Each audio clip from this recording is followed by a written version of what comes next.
This presentation does not release the user-operator from the responsibility of obtaining, reading, and fully understanding the operator's manual. On newer JLG lifts, the manual may be found in a black plastic storage box located on the turntable and in a storage tube located beneath the turntable on older JLG units. The purpose of this presentation is to provide the customer user with the operating procedures essential for the promotion of proper machine operation for its intended purpose. The user or operator for the JLG lift should not accept operating responsibility until the operator's manual has been read and understood, as well as operating of the JLG lift under the supervision of an experienced and qualified operator. If there's a question on application and/or operation, contact the Product Safety and Reliability Department at JLG Industries Incorporated. We'll break the program down into 3 parts. Part 1, the walk-around inspection. Part 2, the functional check. And Part 3, operation and controls. Prior to operation of the JLG lift, let's complete a walk-around inspection. This boom lift is a Model 40H.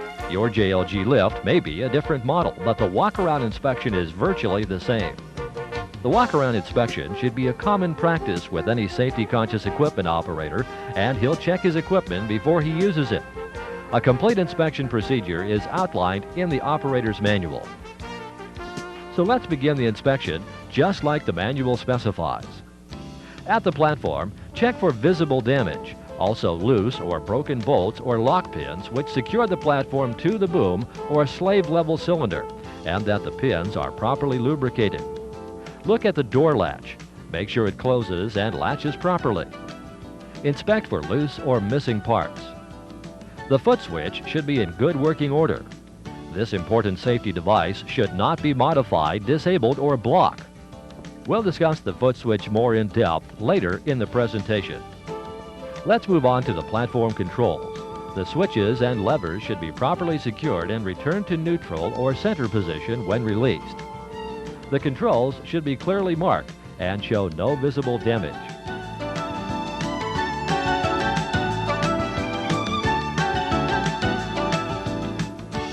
The information and operation placards should be in place and free of dirt and debris so they can be easily read and understood, and this applies to all other locations. Another area to check is the hoses and cables, from the platform control box down through the power track. Ensure the cable clamps are in good place to secure the hoses and cables, and that they're in good working order. There should be no hoses or cables sticking out of the power track, as this will cause damage or a possible leak to these components. As we move down to the frame, check all wheel and tire assemblies. Inspect the lug nuts and attachment bolts to see if they're secure and in place. For the drive motors, hubs, and brakes, there should be no visible damage or leaks. Ensure the tires are inflated to the specified pressure, and check the condition of the tires for cuts or cracks. Inspect the tie rod and steering linkage for bent or broken pieces. The tie rod end should not show signs of wear. Also inspect the oscillating axle. The oscillating axle is a JLG option. Consult the manual if your unit is so equipped. The steer cylinder should be free of leaks and have no visible damage. Next is the engine compartment. The shrouding and cowling should have no visible damage. All the doors and door latches should open, close, and latch properly. All fluid levels should be checked before starting the engine. The oil dipstick should show full. The coolant level should be inspected for the amount and condition. Look for wires and hoses out of place or dangling loose on the engine control valves and in those areas. See if there is any leak around the engine or pump. Are the air breather and muffler in good working condition and secured? Check the battery for visible damage or corrosion. Also, ensure the cables are tight and clean. Check the auxiliary power pump, main pump, and valve compartment to ensure no leaks, no damage, or no missing parts. Inspect the ground control station. Make sure the switches are clearly labeled and legible. The control switches should return to neutral or off position when released and have no loose or missing parts. If the JLG lift has manual descent valves, the valve handles should open and shut easily. During operation, the valve should be completely closed. Also, remember the placard instructing the use of manual descent should be clean and legible. Moving over to the left side of the machine, check to ensure the turntable bearing and pinion are not damaged, have no loose or missing hardware, and check for proper lubrication and no evidence of loose bolts or looseness between the bearing and structure. You should start every day with a full tank of fuel. The fuel cap should be closed and secure. Check for spilled or leaking fuel. Always shut down the engine when refueling and don't smoke or have any open flames when refueling. The lifeblood of the JLG lift is the hydraulic system. Does the sight gauge show the proper level of oil in the tank? The level should be checked with cold oil, system shut down, and the machine in stowed position. The hydraulic tank and oil filter housing should be secure and be free of leaks. The oil filter has an indicator which, when the engine is running, will specify if the filter is clean, needs cleaning, or is clogged. The hydraulic oil breather should show no signs of overflow or clogging. We need to look at the boom and the pivot pin. Inspect the boom pivot pin and lift cylinder pin for wear and alignment. The pins and bushing should be lubricated properly. Boom sections should be free of physical damage. Check the wear pad for proper shimming. Ensure all bolts are in place and tight. The boom should be dry and free of grease or oil. Check for proper operation of the horizontal limit switch, in that the arm should be free to move. The horizontal limit switch will cut out high drive, high engine, and two-speed functions when the boom goes above horizontal. Don't overlook visual inspection of the frame underside. Checking this area often results in discovery of conditions which could cause extensive machine damage brought on by hydraulic oil leaks. To avoid injury, don't operate the machine until all the items we've mentioned have been inspected and corrections made if necessary. Use of a boom lift without making the necessary corrections is a safety violation. Once the walk-around inspection is complete, a functional check of all systems should be performed in an area free of overhead and ground-level obstructions. Before we get to operate the machine, we need to check that we have the proper personal protection equipment. No operation is permitted without an approved safety belt. According to federal OSHA safety regulations, all personnel in the platform shall wear a safety belt with a lanyard attached to the platform attachment point. JLG recommends an approved headgear to be worn by all operating and ground personnel. After all, your head is the highest point when operating an aerial platform. You, the owner-user, are responsible for complying with all applicable laws and regulations, then exact wording and requirements as they apply to your work, and the personal protection equipment required to perform your work. Now, we're prepared to operate the JLG lift. Be sure the turntable lock is disengaged prior to operation. In order to check operation of the boom lift, we need to start at the ground control station. The first step is to turn on the master switch. The second step is to move the select switch to ground. Next, turn the ground ignition switch on. The fourth step is to push the start button. It's a good idea to let the machine warm up completely before operating any control. After the engine is running, you should check the gauges. There is an hour meter, a voltmeter, an engine oil pressure gauge, and the engine water temperature. Of course, the gauges will vary with the engine type. Prior to completing a pre-operational check, make sure the boom lift is parked in an area free of obstructions and overhead power lines. Read and obey all warnings, placards, and operating instructions on the boom lift and in the operating manual prior to operating the unit. Do not operate the boom lift until you're thoroughly familiar with all of these conditions. Now, let's do a pre-operational check from the ground controls. First, operate lift up and then lift down. Next, telescope out and in.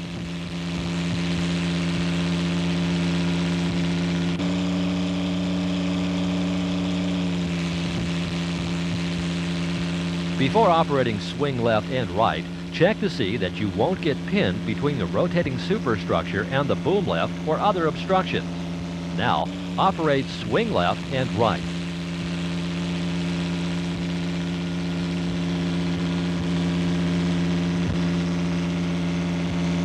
Depending on the boom lift, there may be additional controls which should be function checked. After we've performed a pre-operational check from the ground control, move the ignition switch to the off position until the engine stops, and then select switch to the platform position. The select switch is a 3-position switch. Up is platform, down is ground, and in the center is off. The engine will not start at either the ground or platform locations if the select switch is in the center position. Let's move to the platform controls. After entering the platform, ensure the door is shut and securely latched. Do not walk the boom to gain access or leave the platform. Attach the lanyard to the attachment bar as you're seeing. Be sure the lanyard length is proper for your job. Don't operate the boom lift unless it's been serviced and maintained according to the manufacturer's specifications and schedule. Precautions to avoid all known hazards in the work area must be taken by the operator and his supervisor before starting the work. Check your clearances above, on the sides, and the bottom of the platform when raising, lowering, swinging, and telescoping the boom. The operator is responsible to avoid operating over ground personnel and to warn them not to work, walk, or stand under a raised boom or platform. Never use the boom for any purpose other than positioning personnel, their tools, and equipment. Never push or pull the machine or other objects by telescoping the boom or driving. And never use the boom lift as a crane. Be certain to never exceed the manufacturer's rated platform capacity. Refer to the capacity decal on the machine or the capacity indicator. Distribute the load evenly on the platform floor. If a capacity decal is not present or the capacity indicator is inoperative or not legible, don't exceed 500 pounds of capacity. The capacity indicator is color-coded and is read in conjunction with the appropriately colored tape visible at the point where the fly boom section enters the next boom section. The maximum capacity for that particular boom extension and elevation may then be determined. Never position ladders, steps, or other items on the unit to provide additional reach for any purpose. Keep mud, oil, grease, and other slippery substances clean from your footwear and from the platform deck. Remember, when riding in or working from the platform, both your feet must be firmly positioned on the deck. Did you know that wind conditions affect stability? Don't operate the machine if winds exceed 30 miles per hour. The wind can also cause the high power lines to sway. You must maintain a safe clearance from electrical lines. The machine is not insulated and does not provide protection from contact with or proximity to an electrically charged conductor. You must maintain a clearance of at least 10 feet between any part of the boom lift and its load and any electrical line or apparatus carrying up to 50,000 volts. 1 foot of additional clearance is required for every additional 30,000 volts or less. Remember to allow for the boom to sway, rock, or sag. So where should you operate a JLG boom lift? The stability of the unit depends largely on the working surface. Therefore, only firm, level surfaces are acceptable for elevated operation. There's an axis tilt light that automatically activates when the boom lift frame is 5 degrees out of level in any direction. When the light is illuminated, the boom should not be telescoped, swung, or lifted above horizontal. On some units, the 5-degree tilt indicator cuts out the 2-speed drive. Speaking of unlevel surfaces, Don't drive the machine on grades and side slopes exceeding those specified on the caution placards located on or near the platform control console box or in the operating manual for the boom lift. The JLG lift must be towed or winched both up and down inclines exceeding the grade ability specified for that unit, because the machine does not have the capability to climb these grades, and the brakes are not designed to stop and hold the machine on excessive grades. Now, let's check the control lever and toggle switch operation before we start the engine. The control levers on this boom lift are equipped with a detent or lock, which prevents movement of the control lever when in the neutral position. So let's check that feature. The detent or lock must be lifted up in order to move the control lever in either direction. When you release the control lever, it should automatically return to the neutral or off position. The toggle switches should also return to the neutral or off position when released. Functions controlled by toggle switches are either on or off, as are some older boom lifts equipped with control levers. Determine the type of control lever that's on your boom lift prior to the operation. The foot switch must be depressed before any controls will function, and provides an emergency stop means where your foot is removed from the foot switch and will stop all control functions except emergency stop, horn, start, and choke. Don't block or disable the foot switch in any way. Prior to starting the engine, check the operation of the auxiliary power by doing this. First, turn on the ignition switch. Second, activate the auxiliary power switch. Third, depress the foot switch. And fourth, activate the desired function. It's recommended that only one function at a time be activated. Use of the ground controls or auxiliary power while personnel are in the platform is for emergency situations only.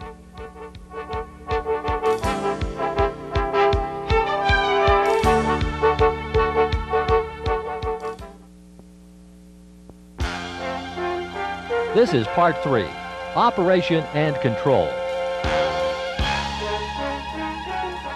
Make sure the emergency stop or ignition switch is in the up or on position and your foot is off the foot switch. The boom lift will not start with the foot switch depressed. Next, push the start button. Since the engine and hydraulic oil are already warmed up, let's operate all the controls with your foot off the foot switch to make sure no functions are operational. Also, you should depress the emergency stop or turn off the ignition switch to check that they actually shut off the engine. Let's operate the boom lift. The functions controlled by the control levers should be moved with a slow, even motion. The speeds of these functions are variable from 0 to maximum, depending on the position of the control lever on the boom lift. Never slam a control lever through neutral to the opposite direction. Return the control to neutral, stop, and then proceed. The control levers move in the direction of the function selected for ease of operation. First, let's drive the boom lift. There are 3 switches that work in conjunction with the drive controller to control drive speed. Those are the high engine, pump volume, and wheel motor speed. On older units, they were wheel motor speed and high engine switch. To gain the maximum speed of the unit, have high engine, pump volume, and wheel motor speed flipped to high. To have the greatest amount of power to climb hills or slopes, have the high engine switch on high and have the pump volume and wheel motor speed on low. The boom has to be below horizontal before any of these 3 switches will go to high. Once you go above horizontal, the limit switch will automatically put high engine, pump volume, and wheel motor speed in low. This should be one of your daily checks. Prior to driving, check the orientation of the turntable with the intended direction of travel. Always have the boom over the rear of the frame as indicated by the directional markings on the frame, which is also over the drive wheels. For extended travel distances, secure the turntable with the lock pin. Keep your eyes and your mind in the direction of travel, as well as being aware of clearances and your surroundings. Don't use high speed in restricted or close areas, or when driving in reverse. Reverse traveling is intended for worksite mobility only. Always post a lookout when driving in areas where vision is restricted. Don't travel or work the boom lift with the boom elevated or extended on soft or uneven surfaces, as tipping may occur. Also, check the load capacity of floors, bridges, or other surfaces before crossing or operating on the structure to be sure they'll support the weight of the boom lift and its load. While you're driving, steering may be accomplished by selecting steer right or steer left. Activate the platform level up and down.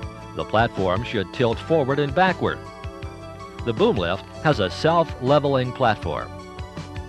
If equipped with outriggers or extendable axles, they must be properly set before operating any boom functions. Be sure to check the operation manual for details.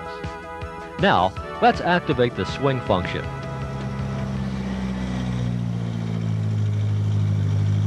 Be aware of tail swing clearances when swinging the turntable and make allowances for them.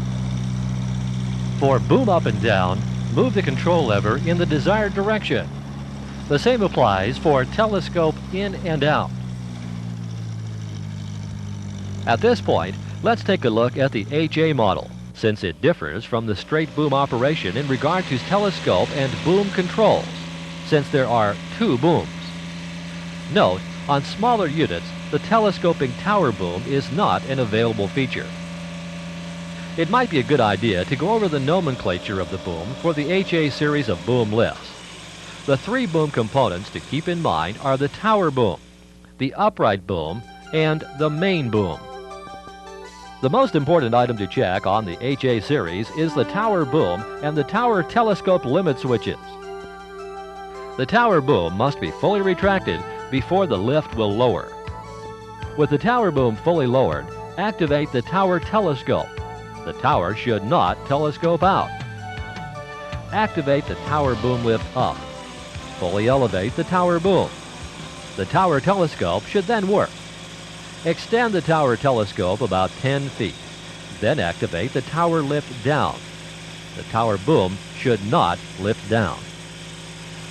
If the tower lifts down with the tower telescope out, shut down the machine and contact a qualified JLG technician. To avoid machine upset, don't use the machine if the tower boom does not operate as we've mentioned, or if the upright does not remain vertical during operation. Now, proceed to check out the other controls.